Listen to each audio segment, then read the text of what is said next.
सो बच्चों चलिए शुरू करते हैं नीट 2020 जो कि करंट पेपर था उसका केमिस्ट्री का सॉल्यूशंस मैं आपके साथ डिस्कस करना जा रहा हूँ एंड आई एम स्पर्श कटियार। सो चलिए शुरू करते हैं नीट 2020 में जो केमिस्ट्री के क्वेश्चंस हैं उनका एक फटाफट एक क्विक सोल्यूशन सेशन के साथ हम करेंगे। तो here is the very first problem, जो पहला प्रॉब्लम वो हम डिस्कस करने जा रहे हैं। Here is the very first problem. तो बहुत ही आसान सा सवाल है, इसमें कोई कॉम्प्लिकेशन है नहीं। उसने पूछा आइडेंटिफाई द इनकरेक्ट स्टेटमेंट।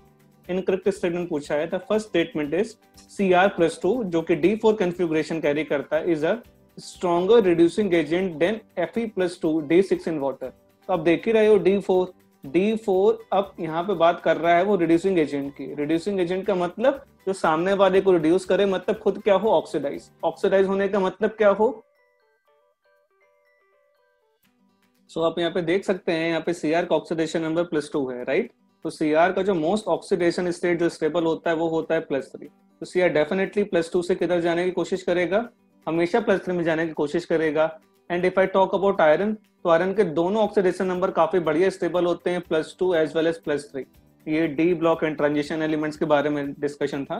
तो डेफिनेटली पहला ऑप्शन करेक्ट है, बट तो मैं इनकरेक्ट स्टेटमेंट को आइडेंटिफाई करना। And the second statement is that transition metals and their compounds are known as for their catalytic activity। Simple सी बात है, आप सभी ने पढ़ा है कि ट्रांजिशन मेटल्स मतलब जो डी ब्लॉक एलिमेंट्स हैं मोस्टली वो कैटालिटिक एक्टिविटी के लिए हमेशा यूज किए जाते हैं, बिकॉज वो काफी ज्यादा मल्टीपल ऑक्सीडेशन स्टेट को अडॉप्ट कर सकते हैं। तो this statement is also correct. Next लिखा हुआ है interstitial compounds are those which are form when small atoms hydrogen carbon nitrogen are trapped inside the crystal lattice। तो ये भी स्टेटमेंट सही है, ये भी इंफॉर्मेशन बेस्ड चीज है। बट लास्ट स्टेटमेंट पे जरा फोकस करें। उसने बोला the oxidation state of chromium in chromate, ये है क्रोमेट और ये है ऑक्सलेट, आर नॉट सेम। तो आप यहाँ पे क्या करें, यहाँ पे दोनों जगह ऑक्सीडेशन नंबर निकाल लें। तो यहाँ पे Cr का ऑक्सीडेशन नंबर +6 आएगा, यहाँ पे भी Cr का ऑक्सीडेशन नंबर +6 आएगा। तो यहाँ पे दोनों केसेस में ऑक्सीडेट और डाइक्रोमेट में Cr का ऑक्सीडेशन नंबर सेम है, इसीलिए option D is the correct answer for this. In fact मैं इस ऑप्शन को हाईलाइट करना भी पसंद करूंगा, option D is the correct answer for this. तो ये काफी इजी सवाल था। अगले सवाल की तरफ बढ़ते हैं। The next question says, question बोल रहा है आपसे the hydrolysis of sucrose is given by the following reaction. एक रिएक्शन लिखा हुआ है जहाँ पे सुक्रोज का हाइड्रोलिसिस होकर वो ग्लूकोज और फ्रक्टोज में बना रहा है। अब इक्विलिब्रियम कांस्टेंट Kc का वैल्यू यहाँ पे लिखा हुआ है, टेम्परेचर दिया हुआ है और -∆G0 की वैल्यू पूछी हुई है उसने। दिस मस्ट बी नॉट बेटा। तो ∆G0 की वैल्यू पूछी गई है at the same temperature. Kc दिया हुआ है, ∆G0 पूछा हुआ है। तो यहाँ पे सबसे बेसिक फॉर्मूला यूज होगा थर्मोडायनेमिक्स का। What is that? ∆G0 is equal to -RT into ln of K। बात खत्म हो गई। अब आप यहाँ पे देख रहे हो सारे ऑप्शंस लिखे हुए हैं इस तरीके से, you need not to solve the problem. तो इस बार नीट ने बहुत अच्छा काम किया है कि बहुत कैलकुलेटिव चीजें तो दी ही नहीं है। Paper was very very easy. R की वैल्यू क्या होती है? आर होता है 8.314 यूनिट्स क्या होते हैं? जूल पर मोल इनटू केल्विन। टेम्परेचर कितना दिया हुआ? 300।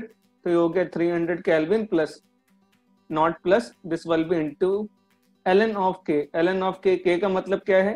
के की वैल्यू है 2 × 10⁻13। अब ऐसा कौन सा ऑप्शन मैच कर रहा है माइनस के साथ?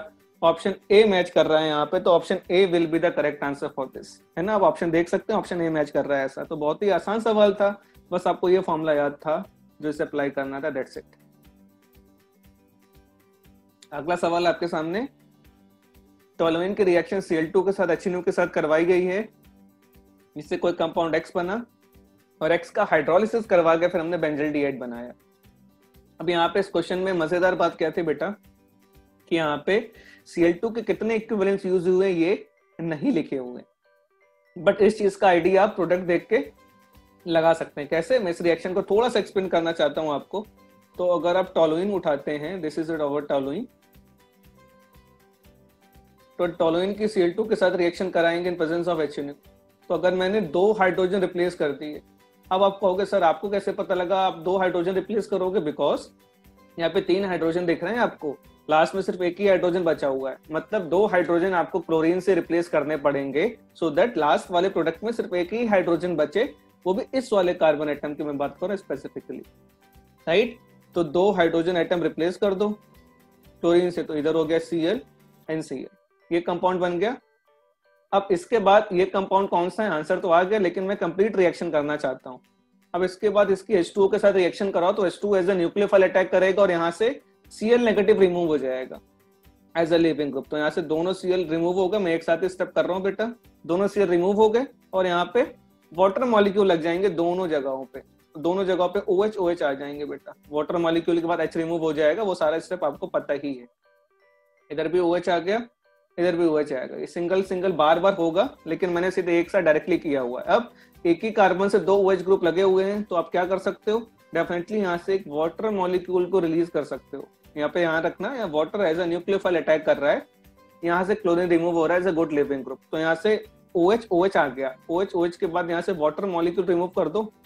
वाटर मॉलिक्यूल रिमूव करने के बाद जो हमारा फाइनल रिएक्शन आ रहा है वो आ रहा है CH और ऑक्सीजन, उसको डबल बॉन्ड O से कर दो। इसका मतलब जो आपका X बनेगा वो क्या है, बेंजीन से CH Cl2 डायरेक्टली अटैच हो जाए, मतलब इस केस में option C is the correct answer. तो यहाँ पे ये बढ़िया सवाल था, यहाँ पे उसने क्वेश्चन को ये किस तरीके से घुमाया है, Cl2 के कितने इक्विवेलेंट्स यूज होने वाले हैं।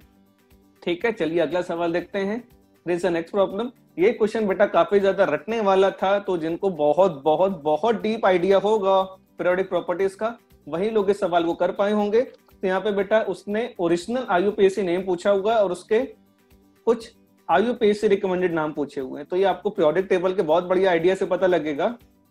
अब अनिल अन्नियम, इसका मतलब ये कौन सा एटॉमिक नंबर है, ये 101 लिखा हुआ है। अनिल ट्रियम मतलब ये 103 की बात कर रहा है। अनिल हेक्सियम मतलब ये 106 की बात कर रहा है। और अन्नियम मतलब ये 111 की बात कर रहा है। ठीक है, तो यहाँ पे आप सारे नाम देखोगे तो 101 का ये जो नाम लिखा हुआ है मेंडेलिवियम, वो बिल्कुल ठीक लिखा हुआ है।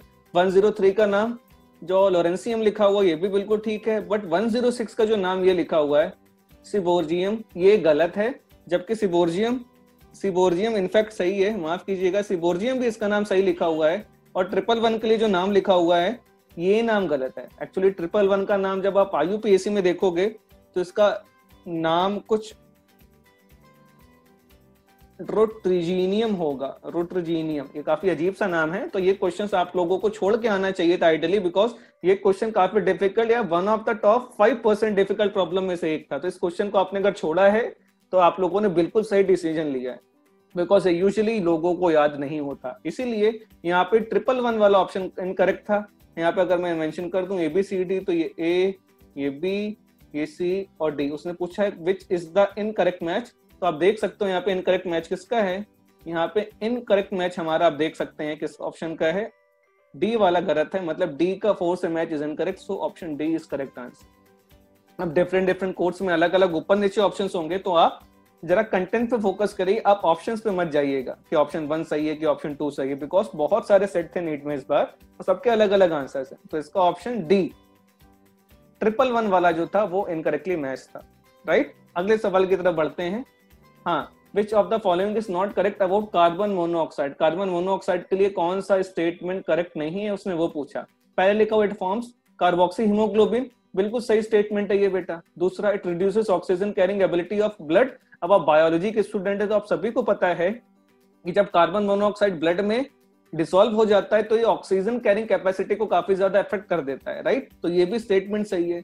दूसरा लिखा हुआ है द कार्बोक्सी हीमोग्लोबिन जो बनता है CO के हीमोग्लोबिन से बाउंड करने के बाद is less stable then oxy haemoglobin, तो ये स्टेटमेंट रॉन्ग है बेटा। जबकि कार्बोक्सी हीमोग्लोबिन काफी ज्यादा क्या होता है, काफी ज्यादा स्टेबल होता है, इसीलिए ये ब्रेक नहीं होता जाके। जबकि यहाँ पे लिखा हुआ the carboxy haemoglobin is less stable, तो लेस स्टेबल वाली बात गलत है। कार्बोक्सी हीमोग्लोबिन काफी ज्यादा स्टेबल होता है बेटा, इसीलिए ऑक्सीजन हीमोग्लोबिन से कंबाइंड होकर अलग अलग बॉडी पार्ट्स पे जाके रिलीज नहीं हो सकता जहां भी उसको एनर्जी की रिक्वायरमेंट है। इसीलिए यहाँ पे option C will be the correct answer. Last option बचा है वो भी देख लेते हैं। It is produced due to incomplete combustion, बिल्कुल सही बात है ये बेटा। कार्बन और ऑक्सीजन के कंप्लीट कंबशन से बनेगा क्या, कंप्लीट कंबशन होगा तो CO2 बनेगा बेटा। और जब इनकम्प्लीट कंबशन होगा, इनकम्प्लीट मतलब IC की मैं बात कर रहा हूँ, और कंप्लीट कंबशन मतलब CC लिख दिया मैंने, तो इनकम्प्लीट कंबशन से CO बनता है। तो यहाँ पे हमारा option C will be the correct answer. तो ये भी काफी इजी सवालों में से एक था, और बाकी आप बायोलॉजी के स्टूडेंट हैं तो आप लोगों के लिए क्वेश्चन काफी ज्यादा आसान रहा होगा। अगला सवाल करते हैं, ये है अगला सवाल। Which of the following alkane would not be made in a good yield of Wurtz reaction?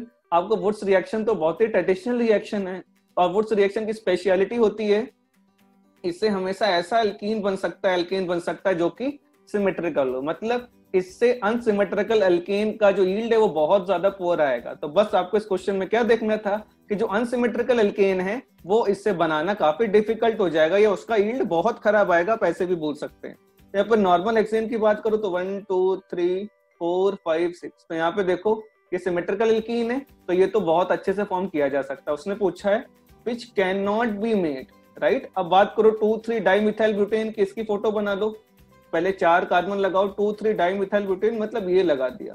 अब बेटा ये स्ट्रक्चर भी सिमेट्रिकल है, आप देख सकते हैं ये स्ट्रक्चर भी सिमेट्रिकल है। यहाँ से कट करो, देखो 2 इक्वल पार्ट्स में बट गया, मिरर इमेज की तरह हो गया कि नहीं हो गया, इसीलिए ये भी सिमेट्रिकल एल्केन है दूसरा, और ये भी फॉर्म किया जा सकता है। नेक्स्ट नॉर्मल हेप्टेन, हेप्टेन मतलब 7 कार्बन 1 2 3 4 5 6 एंड 7।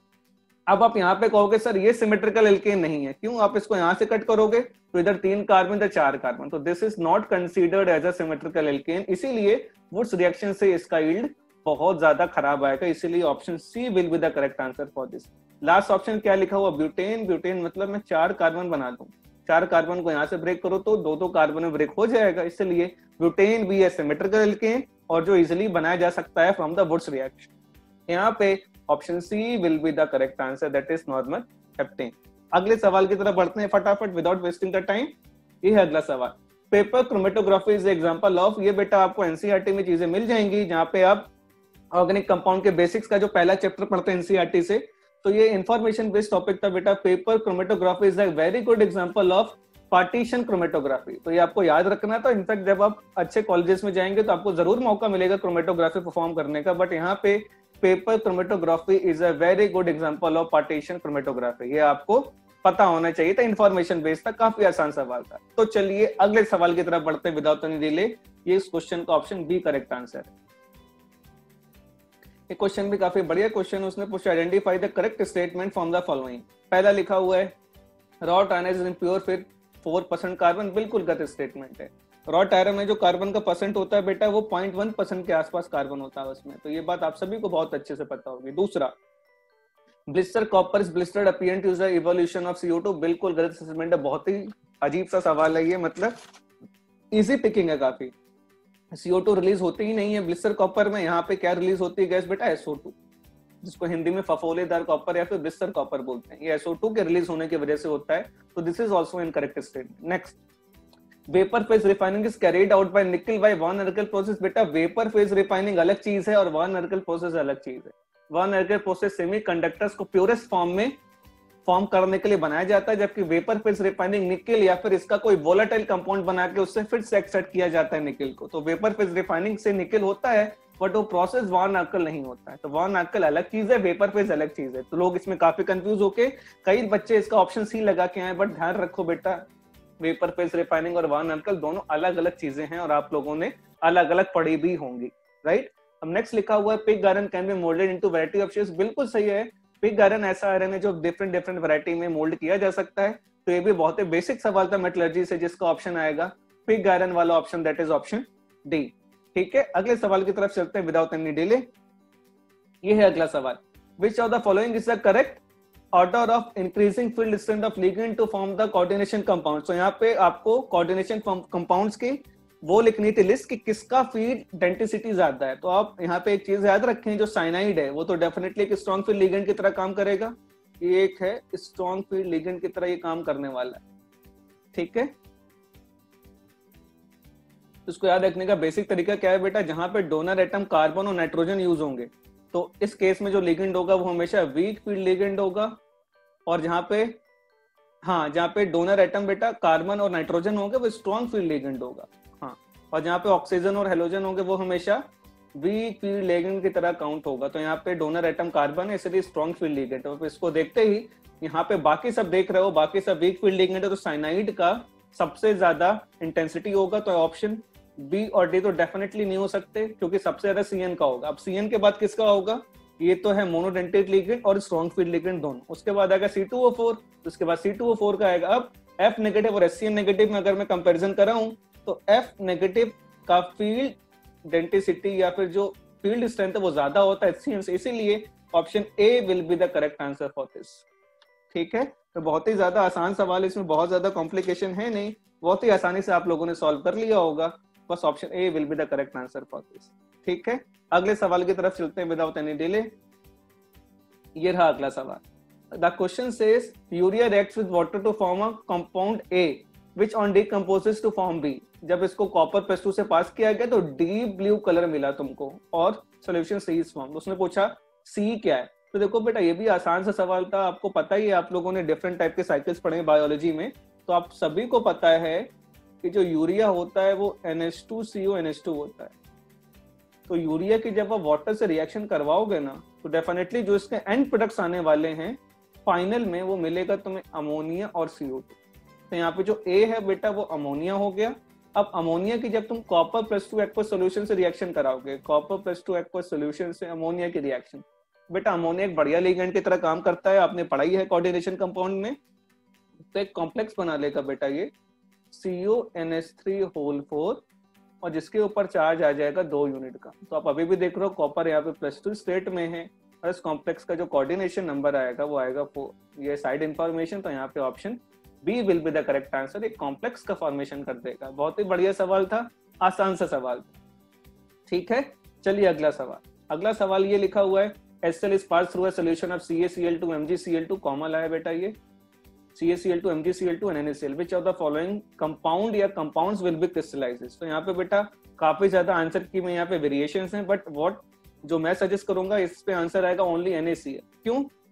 क्रिस्टलाइज वही पहले शुरू होगा बेटा जिसकी सॉलिबिलिटी कम होगी। अब आप देख रहे हो MgCl2 एंड CaCl2 ये दोनों Ab2 टाइप के सॉल्ट्स हैं और Ab2 टाइप के सॉल्ट हैं। और दूसरी बात, यहाँ पे कैल्शियम और मैग्नीशियम पे चार्ज भी +2 यूनिट का है, तो इनके ऊपर हायर चार्ज की वजह होने से इनकी सॉलिबिलिटी भी ज्यादा है और सॉलिबिलिटी ज्यादा है, इसीलिए ये क्रिस्टलाइज काफी देर से होंगे। और NaCl को कभी भी सोल्यूशन से क्रिस्टलाइज करना होता है तो हम HCl पास करवाते हैं। ये आप NCERT की एक लाइन से एक्सट्रैक्टेड क्वेश्चन है बेटा कि कभी भी NaCl का क्रिस्टलाइजेशन करवाना है तो उससे HCl पास कर दो। इसीलिए व्हाट आई रिकमेंड, मेरे हिसाब से ऑप्शन बी करेक्ट आंसर है। बट अलग अलग इंस्टीट्यूट्स में बेटा बहुत ही वेरियस आंसर लिखे हुए हैं, कोई कोई ऑप्शन डी भी करेक्ट बता रहा है, कुछ इंस्टीट्यूट्स में ओनली NaCl भी लिखा हुआ है। तो अभी हम ऑफिशियल आंसर की का इंतजार करते हैं, बट टिल देन आप ओनली NaCl कंसीडर कर सकते हैं as a most appropriate answer for this because of the less solubility compare to that of CaCl2 and MgCl2, right.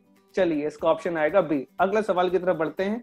ये रहा अगला सवाल, ये भी बहुत ही बढ़िया सवाल था, नॉर्मल सा आसान सा। उसने स्पिन ऑंगुलर मैग्नेटिक मोमेंट पूछा है Cr+2 का। तो Cr एक एक्सेप्शन है जिसका एटॉमिक नंबर होता है 24। 24 को आप कैसे लिख सकते हैं? 24 आप लिख सकते हैं this is argon 4s1 3d5, ये हो गया क्रोमियम। अब क्रोमियम +2 का मतलब क्या है? आपको 2 इलेक्ट्रॉन्स निकालने हैं, तो पहला इलेक्ट्रॉन आप रिमूव करेंगे 4s से तो ये हो गया 4s0, अगला इलेक्ट्रॉन रिमूव होगा 3d से तो ये हो गया 3d4। 3d4 को आप फटाक से अगर ड्रॉ करें तो d सेक्शन में 5 ऑर्बिटल होते हैं, 1 2 3 4 एंड 5, 5 ऑर्बिटल्स हो गए। अब इलेक्ट्रॉन भरने 4, तो फटाक से इलेक्ट्रॉन भर दो 1 2 3 and 4। So how many number of unpaired electrons are there? इसके पास अनपेयर्ड इलेक्ट्रॉन है 4, तो स्मॉल n का वैल्यू आ गया 4। स्मॉल n यहाँ पे प्रिंसिपल क्वांटम नंबर नहीं है, this is the number of unpaired electrons, right. तो म्यू का फॉर्मूला अब उसने जिंदगी आपकी आसान कर दी थी यूनिट्स देके, बोहर मैग्नेट्रॉन। तो बोहर मैग्नेट्रॉन देख के भी आप ये पता लगा सकते थे। यहाँ पे म्यू पूछा हुआ है जिसका फॉर्मूला √n+2 फॉर्मूला होता है। अगर ये बोहर मैग्नेट्रॉन ना देता तो आप कंफ्यूज हो सकते थे कि यहाँ पे कौन सा फॉर्मूला लग सकता है, बट यहाँ पे उसने बोहर मैग्नेट्रॉन देख के आपकी जिंदगी आसान कर दी है। तो इस टाइप के क्वेश्चंस को आप ऑप्शंस पढ़ के भी जज करके क्वेश्चन कर सकते हैं कि क्वेश्चन कैसे किया जा सकता है। तो n की वैल्यू हो गई 4, तो हो गया 4 × 6, तो ये होगा √24, और √24 मतलब ये 5 का स्क्वायर होता है 25, तो 5 से थोड़ा सा कम होगा, मतलब answer will be approximately 4.90 Bohr magnetron. मतलब यहाँ पे option B will be considered as a correct answer. ठीक है, तो यहाँ 4.90 Bohr magnetron will be the correct answer. ठीक है, अगले सवाल की तरफ बढ़ते हैं।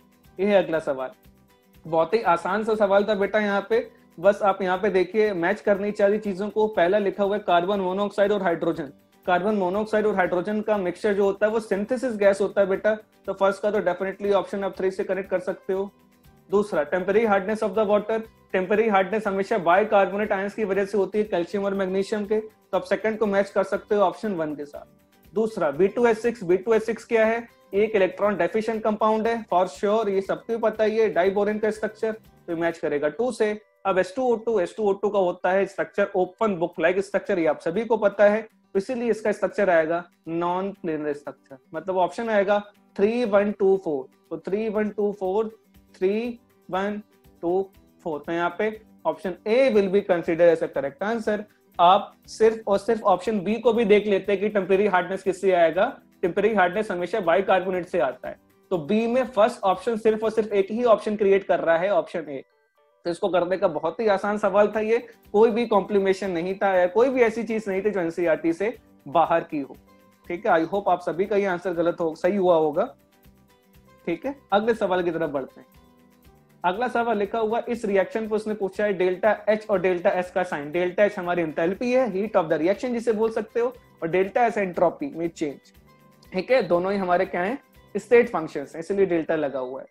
देखो, 2 क्लोरीन एटम से Cl2 का फॉर्मेशन हो रहा है, मतलब एटम ने मिलके एक सिग्मा बॉन्ड का फॉर्मेशन किया, और हमेशा बॉन्ड फॉर्मेशन क्या होता है, bond formation is exothermic process. Exothermic process मतलब यहाँ पे एनर्जी रिलीज हुई, तो इसके लिए डेल्टा एच की वैल्यू यहाँ पे होगी नेगेटिव। दूसरी चीज, अगर मैं डेल्टा एस की बात करूं तो यहाँ पे 2 एटम्स थे, 2 एटम्स कंबाइंड होकर एक मॉलिक्यूल बना रहे हैं, तो नंबर ऑफ पार्टिकल्स 2 थे अब 1 हो गए, मतलब इनकी जो मॉलिक्यूल के रैंडमनेस है वो कम हो गई, इसीलिए डेल्टा एस का भी साइन यहाँ पे क्या होगा, नेगेटिव, मतलब delta H is also negative and delta S is also negative, दोनों नेगेटिव वाला ऑप्शन यहाँ पे सी दिख रहा है, इसलिए option C will be considered. नहीं, ऑप्शन सी तो नहीं है ऐसा, ऑप्शन डी एक करेक्ट आंसर है इसका, बिकॉज यहाँ पे डेल्टा एच भी नेगेटिव है, डेल्टा एस भी नेगेटिव है, राइट, इसलिए option D will be the correct answer for this. ठीक है, चलिए अगला सवाल शुरू करते हैं विदाउट एनी डिले। तो नेक्स्ट क्वेश्चन इज ये, बहुत ही आसान सवाल है बेटा। एक कंटेनर में यहाँ पे नाइट्रोजन और आर्गन दिया हुआ है, 7 ग्राम नाइट्रोजन है और 8 ग्राम ऑफ आर्गन है, टोटल प्रेशर दिया हुआ 27 बार, उसने पार्शियल प्रेशर ऑफ नाइट्रोजन पूछा है, तो बहुत ही आसान सवाल है।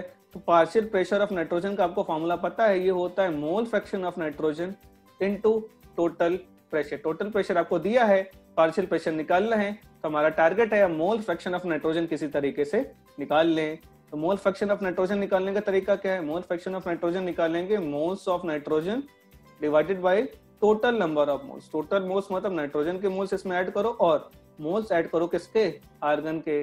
नाइट्रोजन के मोल्स कैसे निकालोगे, वेट है 7, उसका molecular mass that is 28 divided by nitrogen के मोल्स हमने ऑलरेडी निकाले 7/28 प्लस आर्गन का वेट कितना लिखा हुआ 8, इसका मॉलिक्यूलर मास कितना होता है ऑलरेडी दिया हुआ है 40, लेकिन मैं उम्मीद कर रहा था शायद ये लोग ना दें, लेकिन अगर दिया हुआ तो उसका फायदा उठाइए। तो 8/40, तो 7/28 तो ये हो गया 1/4 और डिवाइडेड बाय ये भी हो गया 1/4 प्लस 8/40 तो ये हो गया 1/5। जब आप इसको सॉल्व करेंगे तो मोल फ्रैक्शन ऑफ नाइट्रोजन हमारा फाइनली आ जाएगा, ये हो जाएगा ऊपर 1/4, ये आ जाएगा कितना 9/20, तो मोल फ्रैक्शन कितना आ गया 1/4 इंटू 20/9, ये आ गया कितना मोल फ्रैक्शन आ गया, हमारा मोल फ्रैक्शन आ गया 5/9। तो बस मोल फ्रैक्शन को आपको इक्वेशन नंबर 1 में पुट कर देना है सो दैट आपका फाइनल आंसर आ जाए। ठीक है, तो partial pressure of nitrogen will be, mole fraction of nitrogen है कितना 5/9 इंटू टोटल प्रेशर कितना है 27 बार, 9 से 3 टाइम्स एलिमिनेट, 7 3 15, तो आंसर हमारा आ जाएगा 15 बार। मतलब 15 बार तो कोई ऑप्शन नहीं है बेटा, शायद ऑप्शन जस्ट अ सेकेंड, हाँ बेटा इस सेट में शायद प्रॉब्लम ये है कि यहाँ पे 5 की जगह 15 बार होना चाहिए, तो यहाँ पे 15 कर लीजिए, there is a small correction, तो यहाँ पे ऑप्शन सी करेक्ट आंसर हो जाएगा यहाँ पे। तो 15 बार will be the correct answer, जो कि यहाँ पे ऑप्शन सी की तरह है। ठीक है, without any wasting our time चलिए अगला सवाल करते हैं। अगला सवाल ये है, on electrolysis of dilute sulphuric acid using platinum electrode. Platinum electrode मतलब ये एक ऐसा इनर्ट इलेक्ट्रोड है जो रिएक्शन में पार्टिसिपेट नहीं करेगा, it will only create the polarity between the electrolysis process, that's it.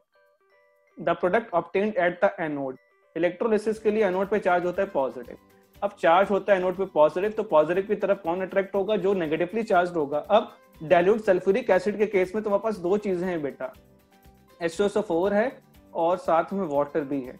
अब H2SO4 में से नेगेटिव पार्ट क्या है, सल्फेट आयन, और दूसरा वाटर में अगर बात करो तो मोटे मोटे तौर पर नेगेटिव पार्ट हो गया OH माइनस। अब sulphate is a heavy ion, हमेशा याद रखना कभी भी सल्फेट का डिपोजिशन नहीं होगा because sulphate is quite a heavy ion. तो अगर सिर्फ OH माइनस का डिपोजिशन होगा तो OH माइनस से कौन सा गैस प्रोड्यूस होगा एनोड पे? ऑक्सीजन।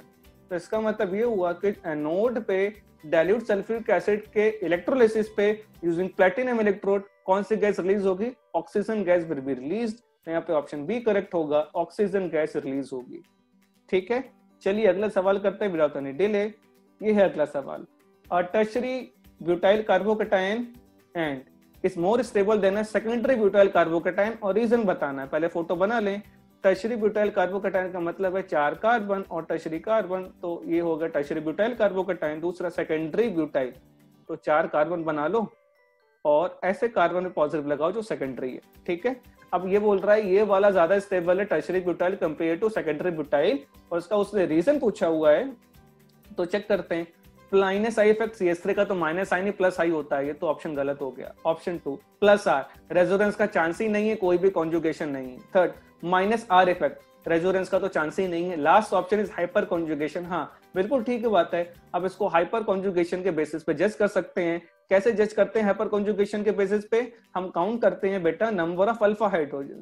तो अगर हम number of alpha hydrogen count करें तो इस केस में नंबर ऑफ अल्फा हाइड्रोजन 3, 3, 6, 3, 9।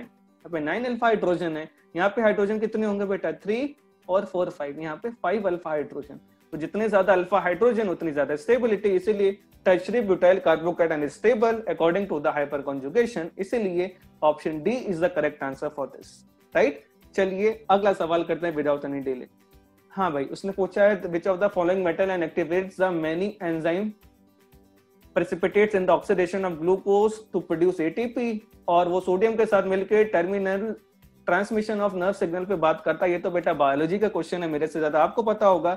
यहाँ पे कोई टेंशन वाली बात है नहीं, यहाँ पे पोटेशियम आंसर आएगा। Option D will be the correct answer, और ये क्वेश्चन आई एक्सपेक्ट आप सभी लोगों ने सॉल्व किया होगा, राइट। अगला सवाल करते हैं, right. The number of Faraday's, ये बेटा इलेक्ट्रोकेमिस्ट्री का सवाल है। उसने पूछा है कि number of Faradays required to produce 20 grams of calcium from the molten CaCl2। अब CaCl2 की बात करो बेटा, CaCl2 में जो कैल्शियम प्रोड्यूस्ड है, कैल्शियम वो कैल्शियम +2 फॉर्म में। अब आपको कैल्शियम निकालना है तो मतलब आपको कैल्शियम +2 में क्या करना पड़ेगा? इसको 2 इलेक्ट्रॉन्स देने पड़ेंगे सो दैट ये न्यूट्रलाइज होकर कैल्शियम सॉलिड में कन्वर्ट हो पाए, राइट। तो मतलब 1 मोल कैल्शियम बनाने के लिए, 1 मोल कैल्शियम बनाने के लिए तुम्हें 2 इलेक्ट्रॉन्स की जरूरत है, और 1 मोल ऑफ इलेक्ट्रॉन पे चार्ज कितना होता है? 1 फेरेड। तो 1 मोल कैल्शियम बनाने के लिए तुम्हें 2 फेरेड चार्ज की जरूरत पड़ रही है। 1 मोल बनाया, चार्ज कितना लगा? 2 फेरेड। 1 मोल ऑफ कैल्शियम का मतलब 40 ग्राम्स। तो 40 ग्राम्स कैल्शियम बनाने में कितना चार्ज लगा? 2 फेरेड का। तुमसे कितना पूछा है? 20 ग्राम्स में पूछा है। तो 20 ग्राम्स बनाने में कितना लगेगा? ये होगा 2F बाई इसका हाफ हो जाएगा, तो 1 फेरेड चार्ज लगेगा 20 ग्राम कैल्शियम को निकालने में फ्रॉम द मोल्टेन CaCl2। तो ऑप्शन आएगा 1 फेरेड, मतलब option A is the correct answer for this. आसान सा सवाल था, बेसिक सवाल था, आप सभी को बहुत बढ़िया तरीके से इसको सॉल्व कर लिया होगा। ये भी इजी सवालों में इसको डालूंगा, या फिर आप मॉडरेट बोल सकते हैं, बिकॉज सब क्वेश्चन अभी तक ऐसा हमें मिले नहीं है। अगला सवाल करते हैं, sucrose on the hydrolysis gives. ये भी बेटा बायोलॉजी का आसान सा क्वेश्चन है, या फिर केमिस्ट्री में आप इसे बायोमोलिक्यूल्स में देखेंगे तो यहाँ पे हाइड्रोलिसिस के लिए हमारे पास क्या क्या इस्तेमाल होता है? हाइड्रोलिसिस के लिए हम लोग यूज करते हैं ग्लूकोज और फ्रक्टोज की बात करते हैं। तो अल्फा डी ग्लूकोज और बीटा डी फ्रक्टोज। तो अल्फा डी ग्लूकोज और बीटा डी फ्रक्टोज कहाँ पे है? तो अल्फा डी ग्लूकोज और बीटा डी फ्रक्टोज ये मिल गया बेटा, option C. Alpha D glucose और बीटा डी फ्रक्टोज, तो यहाँ पे option C is the correct answer. ये भी आसान सवाल था जो कि मेमोरी बेस्ड था, आपको याद होगा तो आप कर लेंगे, और अगर आप कंफ्यूज हो गए होंगे तो डेफिनेटली आपका एक क्वेश्चन गलत हो सकता है, इसीलिए मैं इस क्वेश्चन को भी मॉडरेट कैटेगरी में डालूंगा। ठीक है, अगला सवाल करते हैं। अगला सवाल क्या हुआ? द रेट कांस्टेंट, ये बेटा केमिकल काइनेटिक्स का एक सवाल आना ही था, वो आ गया। The rate constant for a first order reaction. Rate constant के का वैल्यू दिया हुआ बेटा, के का वैल्यू दिया हुआ है 4.606 into 10 raised to the power minus 10 पर सेकंड, मतलब सेकंड इनवर्स लिखा हुआ है। Time required to produce 2 grams. 2 grams मतलब इनिशियल अमाउंट दिया हुआ, जिसका आप ए लिख लो या ए नॉट लिख लो, इनिशियल अमाउंट को 2 ग्राम्स।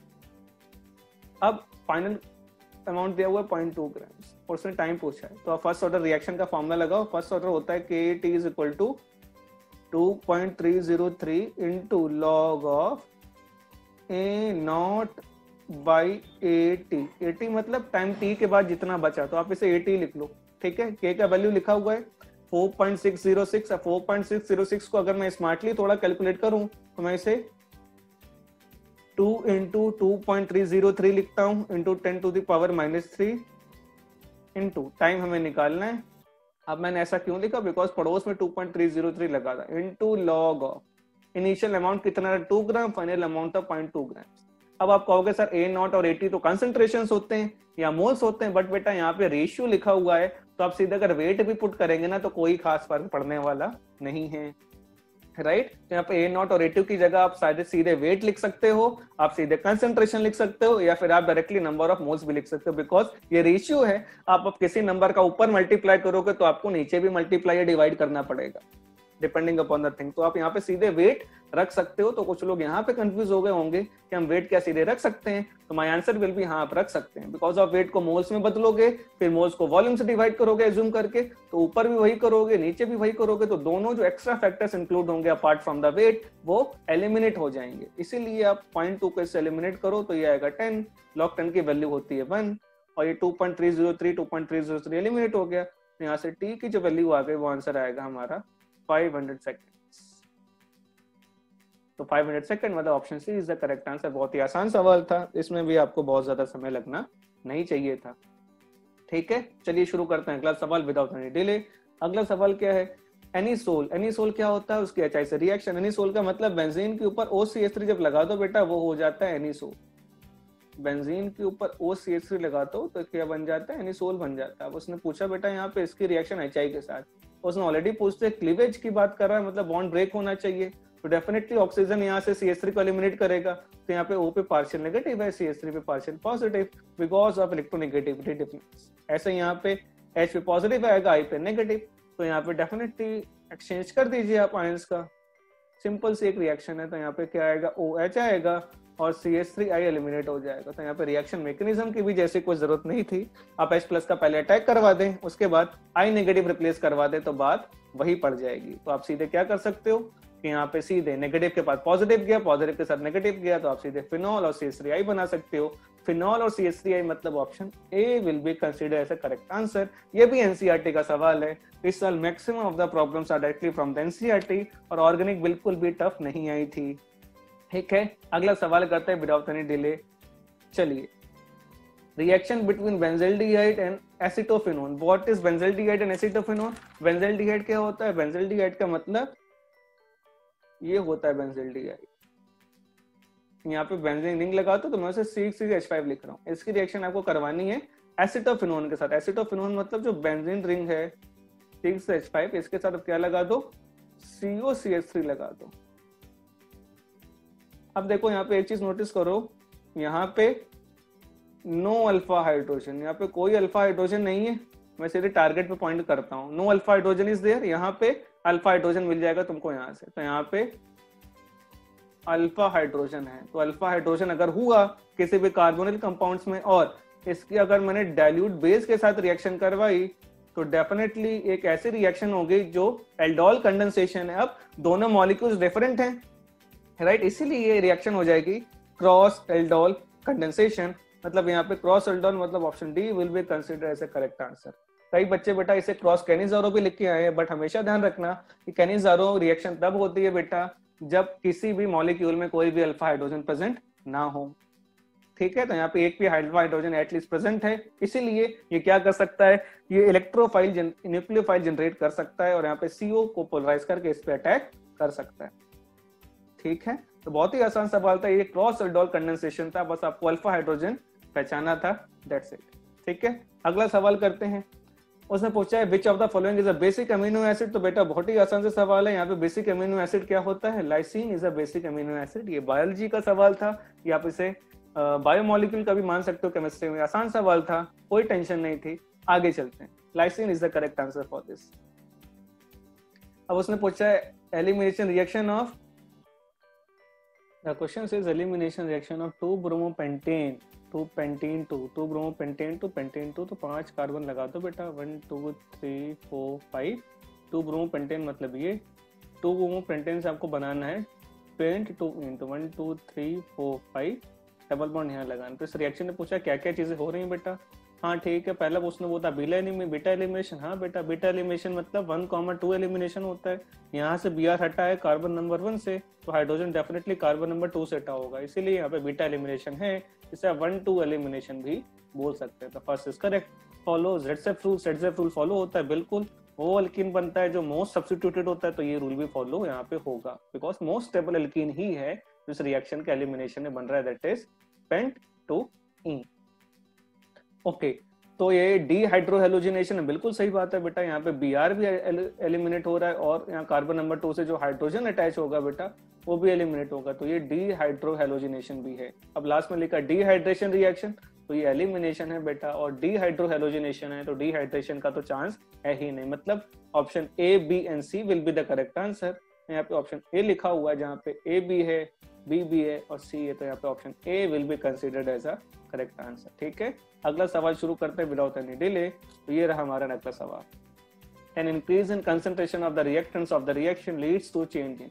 कंसंट्रेशन बढ़ाने पे किस चीज पे फर्क पड़ता है, तो इसका answer most of the cases में हमें मुझे जो मिला है वो है यहाँ पे चीजें बढ़ेंगी कोलिजन फ्रीक्वेंसी के रिगार्डिंग। कई जगह हीट ऑफ रिएक्शन भी तुम्हें आंसर मिलेगा कई वेबसाइट्स और कई इंस्टीट्यूट्स पे, but heat of reaction usually define होता है पर मोल, है ना। तो जहां तक अभी तक अगर कोई यहाँ पे क्लॉज या कोई कंफ्यूजन नहीं है, तो मेरे हिसाब से आंसर होना चाहिए कोलिजन फ्रीक्वेंसी, मतलब option D will be considered as a correct answer.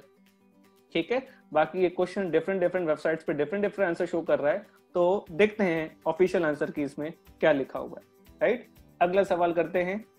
The number of protons, neutrons and electron in this atom. तो सिंपल सी बात है बेटा, इलेक्ट्रॉन का नंबर वही होता है जो एटॉमिक नंबर होता है, प्रोटॉन का नंबर वही होता है जो एटॉमिक नंबर होता है, और न्यूट्रॉन का नंबर होता है atomic mass minus atomic number.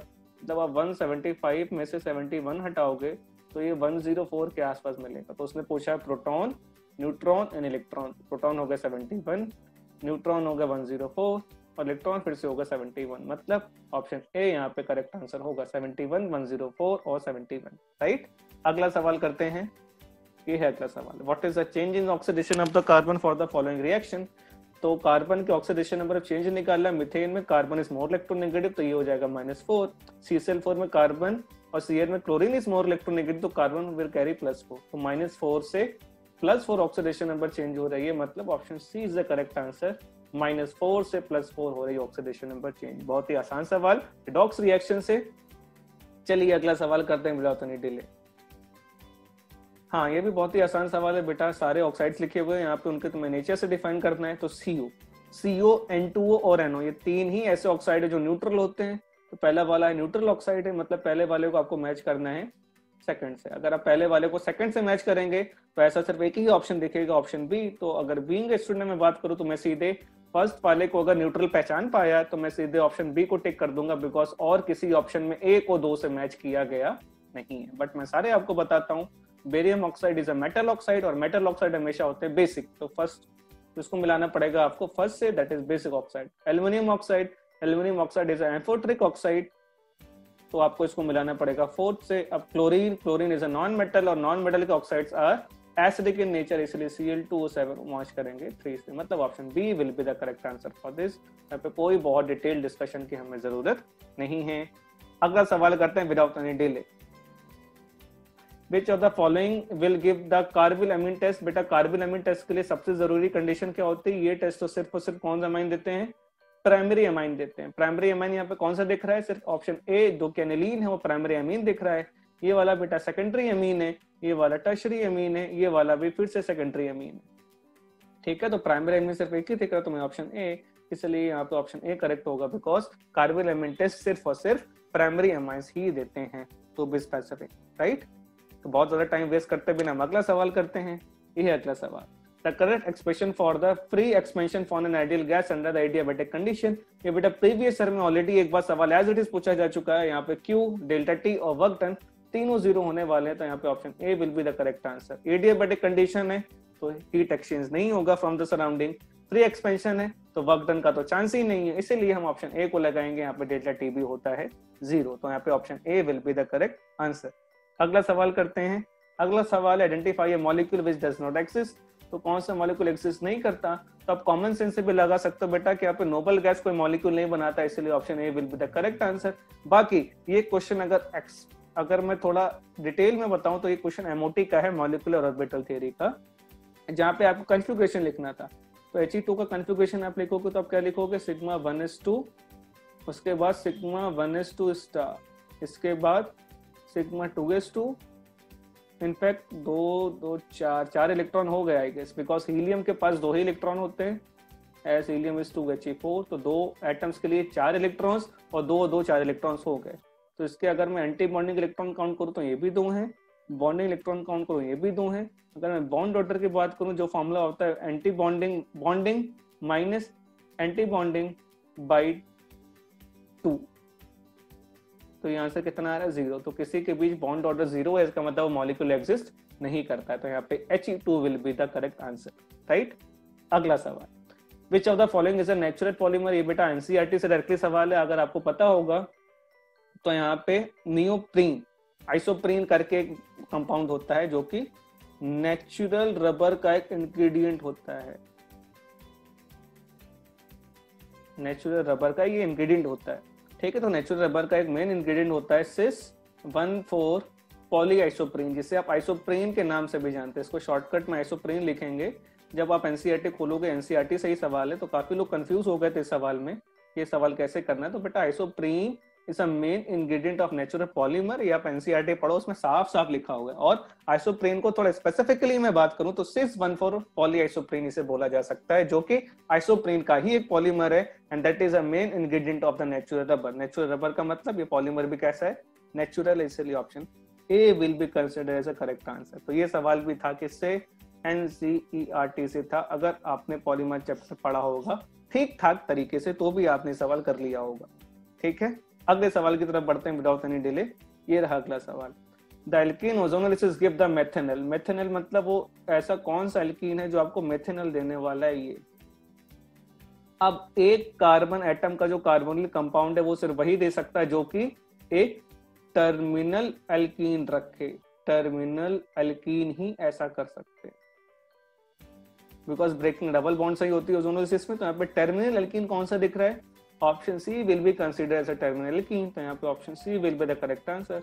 उसका जब ओजोन से रिएक्शन कराओगे तो ओजोनाइड बनेगा, उसका जब वाटर से हाइड्रोलिसिस करोगे तो आपको एक HCHO मिलेगा और एक और कंपाउंड मिलेगा। आपको कौन सा कंपाउंड मिलेगा दूसरा, वो भी बना देखता हूँ मैं फटाक से, मैकेनिज्म आपको ऑलरेडी आइडिया है। तो कंपाउंड बनेगा ये CH2CH और डबल बॉन्ड O, एक ये वाला एल्डिहाइड बनेगा और दूसरा ये HCHO बनेगा। मैं HCHO से लेना देना है तो कोई टेंशन है नहीं, option C will be the correct answer, ठीक है।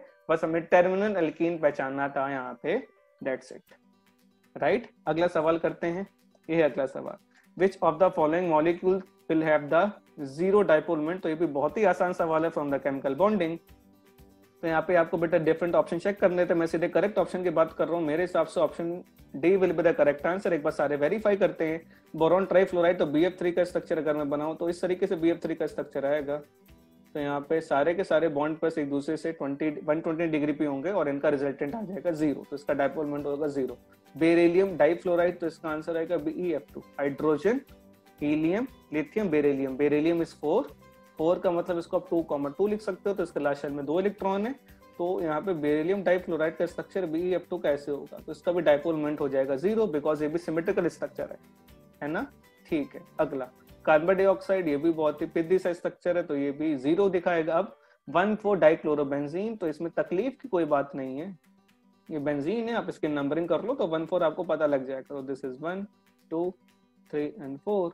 तो 1,4 का मतलब यहाँ पे क्लोरीन लगा दो और यहाँ पे क्लोरीन लगा दो, तो अब लो इलेक्ट्रोनेगेटिव से हाई इलेक्ट्रोनेगेटिव बनाओगे तो ये भी एक सिमेट्रिकल मॉलिक्यूल है विदाउट एनी लोन पेयर, तो इसका भी डाइपोल मोमेंट आएगा 0। तो यहाँ पे boron trifluoride, beryllium difluoride, carbon dioxide and 1,4 dichlorobenzene, इन सबके डाइपोल मोमेंट आएंगे 0। अब बाकी ऑप्शन में ऐसे कौन कौन मॉलिक्यूल है जिनका डाइपोल मोमेंट नॉन जीरो होगा। फर्स्ट ऑप्शन में अमोनिया ऐसा था जिसका डाइपोल मोमेंट नॉन जीरो होगा। यहाँ पे बोरॉन ट्राइफ्लोराइड का तो 0 है। हाइड्रोजन फ्लोराइड, हाँ, HF का डाइपोल मोमेंट नॉन जीरो आएगा। यहाँ पे नाइट्रोजन ट्राइफ्लोराइड ऐसा है जिसका डाइपोल मोमेंट नॉन जीरो आएगा। बाकी आप खुद चेक कर सकते हैं, यहाँ वाटर का भी नॉन जीरो आएगा, ठीक है, तो option D will be the correct answer for this. चलिए अगला सवाल करते हैं। तो ये रहा अगला सवाल। Freezing point depression KF of the benzene दिया हुआ, ये भी बहुत ही आसान सवाल था सोल्यूशन का। ये 1.12 दिया हुआ है। Freezing point depression delta TF की वैल्यू उसने आपसे पूछी है, जबकि सोल्यूशन की मोलालिटी तक गिवन है 0.07। अब बेटा आप बच्चे की जान लोगे क्या, इतना आसान सवाल, मोलालिटी दी है, केएफ दिया हुआ है, नॉन इलेक्ट्रोलाइट है, मतलब इसके लिए वॉन्ट ऑफ फैक्टर की वैल्यू होगी कि बिल्कुल भी आयनाइज या कुछ भी नहीं होगा। तो बस आपका फॉर्मूला लगाना है, डिप्रेशन एंड फ्रीजिंग पॉइंट का जो होता है डेल्टा टीएफ इंटू आई इंटू के एफ इंटू मोलालिटी। आई का वैल्यू 1 है, के एफ दिया हुआ 5.12, मोलालिटी दिया हुआ 0.078। अब इसको सॉल्व करेंगे तो आपका आंसर 0.399 के आसपास आएगा, जिसको आप अप्रोक्सीमेटली लिख सकते हो 0.40 केल्विन। ठीक है, तो यहाँ पे option C will be consider as a most appropriate answer for this. ठीक है, अगला सवाल करते हैं विदाउट एनी डिले। ये है the mixture shows the positive deviation from the Raoult law. Positive deviation का मतलब ये है कि ऐसे मॉलिक्यूल्स जहां पे force of attraction between solute and solute ज्यादा हो, between force of attraction between solute and solvent. तो मैं ऐसा ढूंढना था जहां पे सल्यूट में इंटरेक्शन ज्यादा हो compare to that of interaction between A and B, मतलब सल्यूट एंड सॉल्वेंट। ठीक है, तो यहाँ पे बेटा एल्कोहल वाला पकड़ो जरा तुम एथेनॉल। एथेनॉल क्यों? बिकॉज एथेनॉल के बीच में जो होता है वो क्या होता है, एथेनॉल क्यों पकड़ा बेटा? बिकॉज यहाँ पे हो रहा है हाइड्रोजन बॉन्डिंग। तो हाइड्रोजन बॉन्डिंग की वजह से यहाँ के इसके मॉलिक्यूल्स आपस में काफी ज्यादा एक दूसरे से इंक्लाइंड रहेंगे और डेविएशन कैसे शो करेंगे? पॉजिटिव डेविएशन शो करेंगे। इसलिए ethanol acetone will be the correct answer, option A. ठीक है, बाकी ऑप्शंस आप देख सकते हैं। अभी हम फटाफट डिस्कशन ये कर रहे हैं कि कौन सा ऑप्शन करेक्ट है, what is the reason for that option being correct. ठीक है, अगर आपको कोई भी किसी भी सोल्यूशन में किसी भी क्वेश्चन में डाउट आता है तो डेफिनेटली इसको एक कमेंट सेक्शन में मुझे पूछ सकते हैं, आपके डाउट्स वहीं पे ऑन द स्पॉट रिजॉल्व कर दिए जाएंगे। ठीक है, अगला सवाल करते हैं without any delay. Maximum number of atoms, उसने मैक्सिमम नंबर ऑफ एटम्स पूछा है। तो नंबर ऑफ एटम्स का फॉर्मूला क्या होता है? नंबर ऑफ एटम्स होता है नंबर ऑफ मॉलिक्यूल्स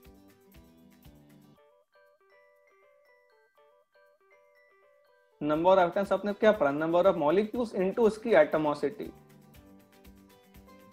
एटमोसिटी मतलब उसके एक मॉलिक्यूल में कितने एटम है। और नंबर ऑफ मॉलिक्यूल्स को क्या लिख सकते हो आप? मोल्स इनटू Na इनटू उसका एटमोसिटी। ठीक है, तो फटाफट निकालना शुरू करते हैं। ऑप्शन ए के लिए क्या हुआ है? सिल्वर है तो इसके मोल्स हो गए 1 डिवाइडेड बाई 108 और इनटू हो गया Na। अब एटम ही है तो एटमोसिटी इसकी 1 है, काम खत्म। बी मैग्नीशियम, तो ये 1 ग्राम डिवाइडेड बाई हो गया 24 इनटू Na और एटम ही है तो 1। सी ऑक्सीजन, तो ये हो गया 1 डिवाइडेड बाई ऑक्सीजन का 32 इंटू Na और हाँ ऑक्सीजन के एक मॉलिक्यूल में 2 एटम्स है तो इंटू 2। ऑप्शन डी की बात करो, ये हो गया 1 डिवाइडेड बाय लिथियम का atomic number 7 into Na into 1। सबसे बड़ा नंबर यहाँ पे आप सी को देखो तो ये 1/16 आ गया, तो 1/7 इज द सबसे बिगेस्ट। तो मैक्सिमम नंबर ऑफ एटम्स होंगे ऑप्शन डी में। 1 gram of lithium will be have the most appropriate answer for this. ठीक है बच्चों, तो फिर चलिए अगला सवाल शुरू करते हैं। ये सवाल आप लोगों को समझ में आ गया होगा। यहाँ पे option D will be as a correct answer which is having number of atoms as maximum, right. तो अगला सवाल शुरू करते हैं। अगला सवाल पूछा है आइडेंटिफाई द करेक्ट स्टेटमेंट। आपको करेक्ट स्टेटमेंट निकालना है बेटा। किन में से करेक्ट स्टेटमेंट निकालना है? देखिए CO2 is used as a refrigerant, बिल्कुल गलत स्टेटमेंट, ऐसा हो ही नहीं सकता। The structure of C60 contains 12, 6 carbon की रिंग, ये कह रहा है 12 है और 5 कार्बन की रिंग कितना है? ये भी 12 है, तो गलत स्टेटमेंट है बेटा। अगर मैं C60 की बात करूं, मैं फैक्ट की बात करूं तो यहाँ पे जो 6 कार्बन की रिंग है उनका नंबर होता है 20 एंड जो 5 मेंबर्ड रिंग्स हैं उनका नंबर होता है 12। ये कंटेंट आपको ऑलरेडी पता होगा बहुत अच्छे तरीके से। तो A and B both can not be correct, right. तो अब लास्ट ऑप्शन को देखते हैं, सबसे इजी है। CO is a colourless and odourless gas, बिल्कुल ठीक स्टेटमेंट है। Carbon monoxide is a colourless and odourless gas. अब ऑप्शन सी है ZSM-5 का आपने एग्जांपल सुना होगा and I guess this is also mentioned in the NCERT। This is a type of zeolite for the use to convert the alcohol into the gasoline, right. तो ZSM-5 is a type of zeolite आप सिर्फ इतना भी अगर पढ़ लेते तो आपको थोड़ा सा आइडिया लग जाता। ठीक है, तो यहाँ पे option C and D both are correct. तो ऐसा कौन सा ऑप्शन दिख रहा है? ऐसा ऑप्शन डी दिख रहा है, जहाँ पे C and D both options are correct. So option D will be the correct answer for this, right. चलिए अगले सवाल की तरफ बढ़ते हैं। अगला सवाल है measuring zeta potential is useful in determining which of the correlated solutions. तो जीटा पोटेंशियल के डेफिनेशंस आप एनसीईआरटी से पढ़ सकते हैं, और जीटा पोटेंशियल क्या होता है ये तो हम डिटेल में डिस्कस नहीं करेंगे, बस इतना बताना चाहता हूँ कि जीटा पोटेंशियल हमेशा stability of the colloidal particle को डिफाइन करता है। इसका विस्कोसिटी सॉल्युबिलिटी से कोई लेना देना नहीं है, और साइज वाली बात तो हो ही नहीं सकती। तो यहाँ पे अगर आप ऑड वन आउट भी सेलेक्ट करेंगे या फिर मोस्ट अप्रोप्रिएट भी सेलेक्ट करेंगे with the very less knowledge regarding zeta potential, तो आप उसे क्या लिखते? आप उसे ऑप्शन सी लिखते, राइट। तो चलिए अगला सवाल शुरू करते हैं। सवाल करने के बाद element as a BCC structure, BCC structure के बारे में आप सबको आइडिया है, जहाँ पे सारे एटम्स कॉर्नर पे प्रेजेंट होते हैं और एक एटम होता है बॉडी सेंटर के बीचों बीच। इसका सेल का एजिलिन दिया हुआ 288 पिकोमीटर्स, तो एटॉमिक रेडियस पूछा है। तो बीसीसी के लिए जो बॉडी डायगोनल होता है दैट इज रूट 3 टाइम्स ए, उसके अलोंग 4 एटम्स पड़े होते हैं, जिसको 3 एटम्स पड़े होते हैं इनफैक्ट, ए का डायमीटर और 2 का रेडियस मिलकर 4r बनाते हैं। तो बीसीसी के लिए आपको ये रिलेशन पता होना चाहिए, वेयर ए क्या है? A is a length of cell, cell का एज लेंथ, और R is the radius of the atom, right. तो रूट 3 ए का वैल्यू ऑलरेडी गिवन है, कितना? 288। अब आप इसको डिवाइड बाय 4 करोगे तो आपको वैल्यू मिल जाएगा किसका? Radius of the atom, root 3/4 into 288। ऐसा कौन सा ऑप्शन है? Here option A is the correct answer. Solid state से इकलौता सवाल था, और ऐसा सवाल जो बहुत ही ज्यादा आसान, विदाउट एनी डेविएशन आप इस क्वेश्चन को आसानी से कर सकते थे, राइट। अगला सवाल करते हैं, विच of the following is a cationic detergent. Cationic detergent का मतलब जहां पे जो लॉन्ग चेन पार्ट है, कैटायनिक डिटर्जेंट का मतलब जहां पे जो लॉन्ग चेन पार्ट है वो कैटायन कैरी करे, तो इस टाइप के डिटर्जेंट्स को हम कैटायनिक डिटर्जेंट बोलते हैं, राइट। तो कैटायनिक डिटर्जेंट के बारे में अगर मैं बात करूं तो sodium lauryl sulphate, sodium lauryl sulphate एक अनायनिक डिटर्जेंट है, तो इसका तो कंसेप्ट हो ही नहीं सकता।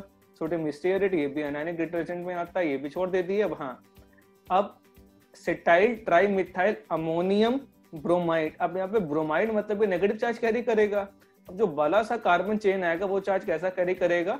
पॉजिटिव। तो बड़ा सा कार्बन चेन कैटायन फॉलो कर रहा है, तो आप थोड़ा कॉमन सेंस लगाते तो आप ऑप्शन सी को करेक्ट कर सकते थे, फिर भी अगर आपको डिटर्जेंट के बारे में आइडिया नहीं था, ठीक है।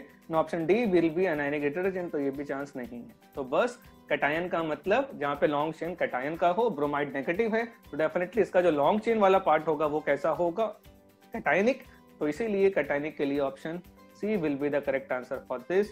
सेटाइल trimethyl ammonium bromide will be the correct answer for this, ठीक है। अगला सवाल करते हैं without any delay. Reaction between acetone and methyl magnesium chloride followed by hydrolysis will give. बहुत ही आसान सवाल है। एसीटोन क्या होता है बेटा? एसीटोन इज CH3COCH3, एसीटोन हो गया। अब एसीटोन की रिएक्शन आप मिथाइल मैग्नीशियम ब्रोमाइड, मतलब ये ग्रेगनाइट रिएजेंट हो, तो इसको आप CH3MgCl लिख सकते हैं। अगर मैं पोलैरिटी क्रिएट करने की बात करूं तो CO बॉन्ड पोलराइज होगा लाइक दिस, ऑक्सीजन पे चार्ज आएगा नेगेटिव, कार्बन पे चार्ज आएगा पॉजिटिव। CH3MgCl की बात करें तो MgCl कैरी करेगा पॉजिटिव चार्ज, CH3 कैरी करेगा नेगेटिव चार्ज। अब नेगेटिव पॉजिटिव के बाद आप अटैक करवा दें नेगेटिव का पॉजिटिव पे एंड पॉजिटिव का नेगेटिव पे। तो CH3 वाला पार्ट कहाँ पे जाएगा? कार्बन प्लस पे, एंड MgCl वाला पार्ट जाएगा ऑक्सीजन से इंटरेक्ट करने। तो क्या कंडीशन बनेगी? चलिए देखते हैं। C single bond O negative के साथ जुड़ा रहेगा क्या? MgCl पॉजिटिव, यहाँ पे Mg पे पॉजिटिव है, और यहाँ पे CH3 के साथ यहाँ पे CH3 अटैच है, इधर एक और CH3 अटैच है, और यहाँ पे एक और CH3 आ जाएगा। मैं हाइड्रोजन मेंशन नहीं कर रहा हूँ। इसको आप हाइड्रोलिसिस करवा दे, डेफिनेटली चार्जेस सीधे थॉटेड आउट हो जाएंगी। तो ये 3 कार्बन तो एज इट इज है, यहाँ पे O के साथ जुड़ जाएगा H, और साथ में जो Mg है उसको मिल जाएगा OH, और Cl तो ऑलरेडी था। तो ये रिएक्टेंट बना। अब ये कौन सा प्रोडक्ट है बेटा हमारा? ये हमारा टर्शरी ब्यूटाइल क्लोराइड, 4 कार्बन और 3 डिग्री कार्बन पे लगा हुआ है OH, इसीलिए टर्शरी ब्यूटाइल अल्कोहल है। Option C will be the correct answer for this. तो बस ये क्वेश्चन था तो ऑर्गेनिक केमिस्ट्री का, लेकिन बहुत ही आसान क्वेश्चन था, जिसमें सिर्फ आपको पोलैरिटीज क्रिएट करनी थी और नेगेटिव को पॉजिटिव से पॉजिटिव को नेगेटिव से इंटरेक्ट करवाना था। तो ये सवाल आपका कंप्लीट हो जाता, ठीक है। अगर हम अगले सवाल की तरफ बढ़े the solubility of NaOH whole twice in 0.1 molar NaOH will give the ionic product of this. इसका आयनिक प्रोडक्ट दिया हुआ है तो आपको सवाल करना ही है। तो बेटा यहाँ पे कॉमन आयन इफेक्ट का सवाल है। ये common ion effect, common ion effect का मतलब एक स्ट्रॉन्ग इलेक्ट्रोलाइट है, स्ट्रॉन्ग इलेक्ट्रोलाइट के प्रेजेंस में जो वीक इलेक्ट्रोलाइट का जो डिसोसिएशन वो काफी ज्यादा स्लो हो जाता है। तो अगर मैं आयनिक प्रोडक्ट ऑफ की बात करूं तो आयनिक प्रोडक्ट के लिए आप इसको लिख सकते हो, दिस इज NiOH माइनस का होल ट्वाइस। इसका वैल्यू दिया हुआ है 2 × 10⁻⁻15। ठीक है। अब OH माइनस का सोर्स डेफिनेटली एक स्ट्रॉन्ग इलेक्ट्रोलाइट है और एक वीक इलेक्ट्रोलाइट है। तो डेफिनेटली इनके प्रेजेंस में अगर मैं OH माइनस के सोर्स की बात करूं तो वो हमेशा स्ट्रॉन्ग इलेक्ट्रोलाइट से ही आएगा और NiOH से OH आने वाला बिल्कुल आप नेगलेक्ट कर सकते हैं with respect to the OH provided by the NaOH। ठीक है। तो सोडियम हाइड्रोक्साइड का कंसंट्रेशन 0.1 है तो OH का भी कंसंट्रेशन 0.1 होगा, तो इसका आप कर दो स्क्वायर। अब निकिल, जो निकिल का कंसंट्रेशन होगा वही इस के लिए क्या होगा, सॉल्युबिलिटी की तरह काम करेगा। तो ये 2 × 10⁻⁻15 है। तो निकिल जिसका सोर्स सिर्फ और सिर्फ निकिल हाइड्रोक्साइड है, इसीलिए निकिल का कंसंट्रेशन हो जाएगा 2 × 10⁻⁻13। मतलब option A will be considered as a correct answer. तो ध्यान रखिए, निकिल एज अ सॉल्युबिलिटी मैंने क्यों लिखा सॉल्ट की, बिकॉज यहाँ पे निकिल सिर्फ और सिर्फ ऐसा एलिमेंट था जो सिर्फ और सिर्फ NiOH होल ट्वाइस से मिलने वाला था, जबकि OH नेगेटिव के सोर्स दो थे, NaOH और NiOH whole twice as well. ठीक है। तो Na का जो कंसंट्रेशन होगा वही इसका सॉल्युबिलिटी होगा, बिकॉज उसका NiOH होल ट्वाइस के अलावा कोई और सोर्स अवेलेबल नहीं था। ये भी इसे मैं टॉप 5% बढ़िया सवाल मतलब गुड्स क्वेश्चंस में काउंट करूंगा, क्योंकि यहाँ पे कॉमन एंड इफेक्ट का सवाल था। तो ये टॉप 5% डिफिकल्ट प्रॉब्लम में से एक था, जो कि अभी हमने डिस्कस किया। डिफिकल्ट नहीं था, लेकिन अगर मैं ओवरऑल कंपेयर करूं तो उनमें से ये बढ़िया प्रॉब्लम में से एक था। राइट है। जैसे अभी हमने पीरियोडिक टेबल का किया था एक सवाल जिसमें रटने वाली चीजें काफी ज्यादा थी, वैसे ये सवाल भी उसी कैटेगरी का है। मतलब टफ प्रॉब्लम में आप इसे काउंट कर सकते हो अगर मैं पूरे पेपर को एक साथ काउंट करूं तो। ठीक है। अगला सवाल करते हैं विदाउट एनी डिले। उसने पूछा है किस ऑक्सी एसिड के सल्फर में OO लिंकेज होने वाला है। ठीक है। तो यहाँ पे OO लिंकेज की बात को सल्फ्यूरस एसिड में सारे स्ट्रक्चर आपको ड्रॉ कर देता हूँ, तो आप खुद ही रेक्टिफाई कर सकते हैं। सल्फ्यूरस एसिड कैसे बनाओगे, बहुत ही आसान सा सवाल है। ये डबल बॉन्ड, ये आएगा OH, ये आएगा OH, और सल्फर के लास्ट शेल में 6 होते हैं, 1 2 3 4 यूज हो गए, एक लोन पेयर। यहाँ पे कोई OO लिंकेज नहीं है तो नॉट पॉसिबल। अब बी की बात करो, B is a sulphuric acid. Sulphuric acid तो आप बचपन से बनाते आ रहे हैं, तो सल्फ्यूरिक एसिड फटाक से बना दीजिए। ये आ गया OH एंड ये भी आ गया OH, इसमें भी कोई O लिंकेज नहीं है, तो option B can not be correct. Option C ये है परॉक्सी। देखो परॉक्सो, यहाँ पे परॉक्सो लिंकेज आ गया। परॉक्सो का मतलब ही होता है कि इसमें O और O लिंकेज होगा फॉर श्योर। तो अगर थोड़ा कॉमन सेंस लगाते तो इसमें स्ट्रक्चर बनाने की भी जरूरत नहीं थी। या परॉक्सो देख के, परॉक्सी का मतलब क्या होता है, जहाँ पे O लिंकेज होता है। ठीक है। तो आप सीधे ऑप्शन सी टिक कर सकते थे परॉक्सो देख के। अगर ये नाम ना देता तब ये क्वेश्चन थोड़ा डिफिकल्ट प्रॉब्लम में से आ जाता, लेकिन मैं इसको मॉडरेट क्वेश्चन लेवल पे डालूंगा, बिकॉज यहाँ पे उसने नाम ऑलरेडी दे दिया। नाम देने का मतलब उसने आपकी जिंदगी बहुत ज्यादा सॉर्टेड कर दी। ठीक है। तो इसका स्ट्रक्चर अगर मैं बनाऊं तो इसका स्ट्रक्चर होगा SOOS, 2 ऑक्सीजन ऑलरेडी हो गए, 3 ऑक्सीजन 4 5 6, ये हो गया 7 और ये हो गया 8। सारे ऑक्सीजन काउंट होगा तो आपको यहाँ पे OO लिंकेज दिख रहा है। ठीक है। अगर डी की बात करें तो डी भी फटाफट बना सकता है, यहाँ पे बस एक ऑक्सीजन तुमको कम करना पड़ेगा, तो बीच वाले को ऑक्सीजन हटा दो, तो ये हो जाएगा SOS, double bond O, double bond O, double bond NOH and OH। ठीक है। तो यहाँ पे पायरोसल्फ्यूरिक एसिड बनता है कैसे, आपको पता है। 2 सल्फ्यूरिक एसिड के मॉलिक्यूल से वाटर हटा दो तो पायरोसल्फ्यूरिक एसिड बनता है। तो यहाँ पे OO लिंकेज तुम्हें सिर्फ H2SO8 में मतलब मिलेगा, जिसका नाम है पेरोक्सी डाइसल्फ्यूरिक एसिड। तो यहाँ पे option C will be considered as the correct answer. अगर मैं ओवरऑल पेपर की बात करूं बेटा, यहाँ पे अप्रोक्सीमेटली मेरा एनालिसिस ऐसा है कि 50% क्वेश्चंस ऐसे थे जो सीधे फॉर्मूला बेस्ड थे, जो एनसीईआरटी से आई थी, तो आप 50% क्वेश्चंस को इजी लेवल पे मान सकते हो। 35 से 40% क्वेश्चंस जो थे वो मॉडरेट लेवल के है, और बाकी मैक्सिमम आई गेस 8 से 9% या 10% लगभग प्रॉब्लम ऐसे थे जो आप नहीं कर सकते थे, जिनको आप छोड़ सकते थे, बिकॉज पेपर में हर सवाल जरूरी नहीं अटेंड करें, जैसे काफी ज्यादा क्वेश्चन डिस्प्यूटेड हैं, इनमें से एक क्वेश्चन के बारे में आपको मैं जरूर बताना चाहूंगा before ending of our discussion.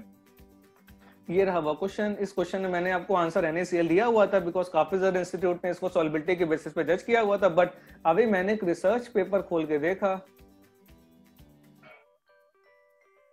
अब उस रिसर्च पेपर के रेफरेंस के लिए आप मुझे कांटेक्ट कर सकते हैं कमेंट सेक्शन में कि वो रिसर्च पेपर आपको कहाँ से मिले। तो रिसर्च पेपर मैंने देखा था, तो वहां पे जो मुझे आंसर्स मिले थे वो आंसर्स मिले थे कि तुम्हारे पास सॉल्युबिलिटी के लिए MgCl2 एंड CaCl2 दोनों क्रिस्टलाइज होंगे, जबकि NaCl क्रिस्टलाइज यहाँ पे नहीं होगा। तो ये वाले क्वेश्चन है जो काफी डाउटफुल है। अगर मैं रिसर्च पेपर के अकॉर्डिंग बताऊं तो रिसर्च पेपर के according option B correct answer होना चाहिए, बट अगर मैं कंसेप्ट्स की बात करूं, काफी इंस्टीट्यूट्स जो बड़े इंस्टीट्यूट्स हैं, मैं उनका नाम नहीं लेना चाहूंगा यहाँ पे, बट काफी इंस्टीट्यूट्स हैं या फिर काफी ज्यादा ऑनलाइन में जो काफी बढ़िया ग्रिप रखते हैं सब्जेक्ट्स पे, उन्होंने आंसर सिर्फ NaCl लिखा हुआ है। तो यहाँ पे both MgCl2 and CaCl2 and this is one option, और एक ऐसा ऑप्शन है जो NaCl बोल रहा है। इन दोनों के ही अभी थोड़ा सा कंफ्यूजन और डिस्प्यूट है, but for the time being आप इस डिस्प्यूटेड प्रॉब्लम को पॉज पे रखें, और मेरे हिसाब से फिलहाल मैंने लास्ट केस में आपको NaCl बताया था, बट अभी फॉर द टाइम बीइंग आप इन दोनों क्वेश्चंस को थोड़ा पॉज पे रखें। हम ऑफिशियल आंसर की और डिस्कशन के बारे में बात करते हैं, बट जो रिसर्च पेपर के अकॉर्डिंग आंसर है, जिसमें उसके रिस्पेक्टिव वैल्यूज भी लिखी हुई हैं कि कितने डिग्री से क्रिस्टलाइज हो जाता है, वो आंसर होता है बोथ MgCl2 एंड CaCl2। अब इसका एक्सप्लेनेशन कैसे होगा वो आप देख सकते हैं, और बाकी हम ऑफिशियल आंसर की का वेट करते हैं कि वो किस टर्म में किस चीज को एनालाइज करते हैं, क्या एजम्पशन ले रख सकते हैं। तो ये क्वेश्चन थोड़ा डिस्प्यूटेड टाइप का है, तो आप इसको पॉज कर सकते हो, या फिर जिन्होंने ऑप्शन ए लिखा है और ऑप्शन बी लिखा है, दोनों फिलहाल खुद को करेक्ट मान लें for the time being, because अभी भी कुछ भी एज सच क्रिस्टल क्लियर नहीं है रिगार्डिंग दिस प्रॉब्लम।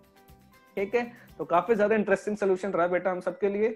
सो काफी ज्यादा अच्छा लगा आप लोगों से डिस्कशन करके, तो thanks a lot for this session, have a great day ahead. और अगर आपको इस सॉल्यूशंस के रिगार्डिंग कोई भी डाउट है तो प्लीज इस वीडियो के कमेंट सेक्शन में मुझे बता सकते हैं, so that we will try to solve your problems जो भी इस क्वेश्चन से रिलेटेड है as soon as possible. Okay fine, thanks a lot, Jai Hind.